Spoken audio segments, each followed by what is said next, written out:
If you want to get ahead of 99% of people in the world, you need to be willing to do something that the other 99% are not. It sounds obvious, but modern content is filled with the same repetitive advice. Set goals, practice discipline, remove distractions, or enter monk mode. If you look closely, however, you will realize that everyone has goals. Everyone wants to be disciplined. Everyone is trying to eliminate distractions. If an action is common, if you can find hundreds of videos telling you to do it, it will not make you more successful than 99% of people. By definition, to outperform everyone else, you must do what everyone else is unwilling or unable to do. Most advice on success focuses entirely on execution, productivity hacks, morning routines, and supplements. We obsess over these details because they are easy to observe and imitate. However, the harsh truth is that most of this does not matter nearly as much as we think. While execution is necessary, it is not sufficient for achieving extreme success. To reach that level, you need a different framework.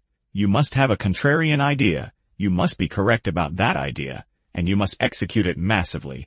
The first step, having a contrarian idea, is rare. Most people simply go with the flow, agreeing with the consensus because it is comfortable. A small minority will think for themselves, but here is where the second challenge arises. Of all the people who have contrarian ideas, the vast majority are horribly wrong. This is the most difficult aspect of achieving massive success. You have to be willing to disagree with the status quo, and more importantly, you have to be right. We often look at the daily habits of ultra-successful individuals, what they eat, when they wake up, and assume that if we replicate these behaviors, we will achieve similar results. But this is a fallacy. Steve Jobs was not successful because of his diet or his sleep schedule. He was successful because he held a vision for personal computing a decade before anyone else, and he was correct. Warren Buffett became one of the greatest investors of all time, not by optimizing his daily schedule, but by identifying undervalued companies and making a handful of truly good capital allocation decisions over several decades.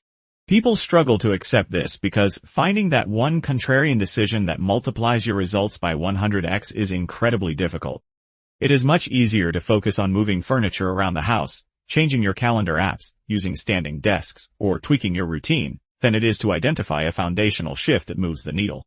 Real, extreme success comes from the willingness to question widely held assumptions.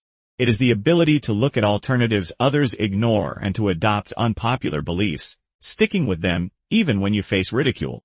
The most significant breakthroughs in history always sounded ridiculous at the time.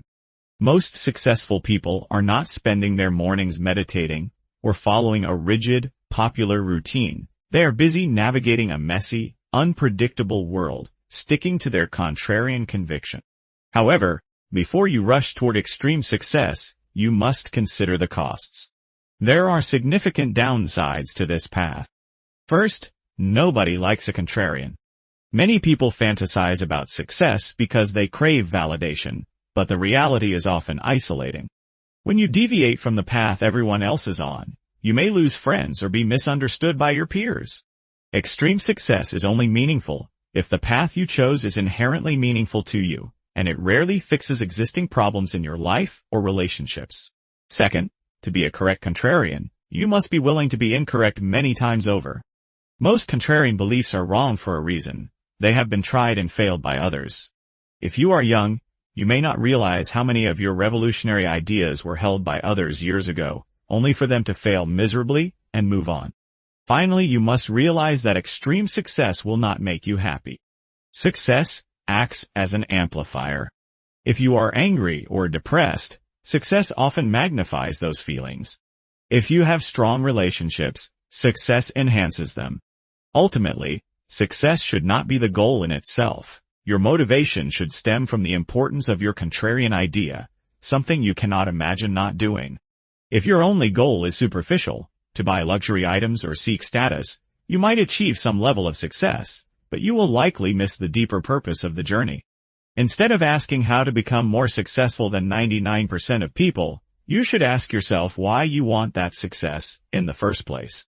Defining your own version of success is the only way to ensure that when you finally achieve it, it is actually worth having. Before you try to become a high achiever, slow down, and ensure you are setting the right definition of success for yourself. That is the only way to get further than everyone else. Have a nice day.